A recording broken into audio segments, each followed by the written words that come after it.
Hello, magandang buhay mga ka-reels. Ito na naman po ako mag-share ng aming dinner kahapon. Ito po yung tuko na isda na ginamit ko sa soup at minced fish no for soup. At merong dalawang ako na luya no para yung isa sa steam fish at yung isa ay para sa soup. Ayan naman yung spring onion para rin yan sa steam fish. And then ito po yung steam ko na isda at yun po yung gulay na Chinese cabbage ihalo ko sa soup. Ito naman yung pork chop na na siya, marinated. Ayan, ipiprituhin ko na lang, no? So, ito po, start po tayo ng pagluluto. Ayan po yung aking mga ingredients. May potato nga po pala para sa french fries. So, ayan na po, nagigisa na po ako ng luya at ilalagay ko na po ang isda. Unahin natin yung soup para magamit na natin yung sabaw kasi kukunin natin ang sabaw ng isda, no? So, ayan, nilagay ko na yung isda na tuko. I-fry lang natin saglit yan para, ayan po ang way nila pagluluto ng soup dito. So, i-fry lang siya saglit and then ilalagay na natin ang sabaw. So, ayan na. Lagyan ko na po siya ng sabaw at i-boil ko siya ng 1 hour, 30 minutes to 1 hour. Ito naman, nagpa-fry na ako ng french fries, no? Okay. So, ito naman po ay luto na. Set aside ko na siya. At yan ko mamaya ipapatong yung fried na pork chop. Okay, ayan na po. Pinapry ko na po yung pork chop, no? Ganyan lang po kasimple ang pagluluto dito ng mga pagkaing Chinese. So, ayan po, marinated na po yung pork chop na yan. And ready na. So, ayan na po, luto na po ang ating isang putahe, ang ating pork chop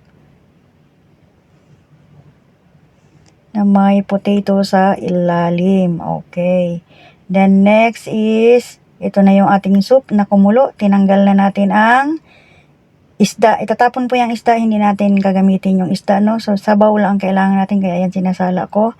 Ayan. So, ito naman, ilalagay ko na yung minced fish sa soup. Ganyan po paglagay, no? Kukutsarain natin na maliliit para madali lang po maluto yan. Malasa po yung na yan, yung minced fish na yan. Yan ang gustong-gusto ko na sana meron sa atin dyan sa Philippines.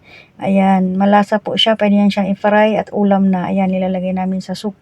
Tinanggal yung isda, tinapon yung isda na tuko at yan ang ipinalit, no? And then yung gulay, ihalo na lang yan mamaya. Okay. So, ayan na yung gulay. Nilagay ko na at papakuluan na lang. Palalambutin lang ang gulay. And ready na po yan na kainin. Kukunin ang gulay for ulam at pati yung minced fish. So, ayan po. Yung isda naman po ay akin ang ini-steam, no? I-steam natin siya ng 10 minutes. Yan. Tapos, after ng 10 minutes, okay na. Oh, ito na po yung ating sabaw. Luto na po yung ating sabaw. Ayan, kumukulo-kulo pa. And then mamaya tatanggalin na lang natin yung gulay at ng minced fish at i-serve natin, no? So, ito naman po ay igigisa ko na ang spring onion. Ayan, dahon ng sibuyas na may oil. Ilalagay natin yan sa ibabaw ng steam fish, no? So, ayan na yung ating finished product na pork. Ito na rin yung ating steam fish na nilagyan ko ng spring onion sa taas. At ito na po yung ating gulay. Ayan na po yung gulay sa soup. At ito po yung ating soup na ating isa-serve mamaya. Okay, thank you for watching. Have a nice day. God bless us all. And please, don't forget to follow, like, and share my video. Ganito nga po palang mag-serve ng soup dito sa amin, no? So, ganyan lang po. Iinumin lang po yan nila.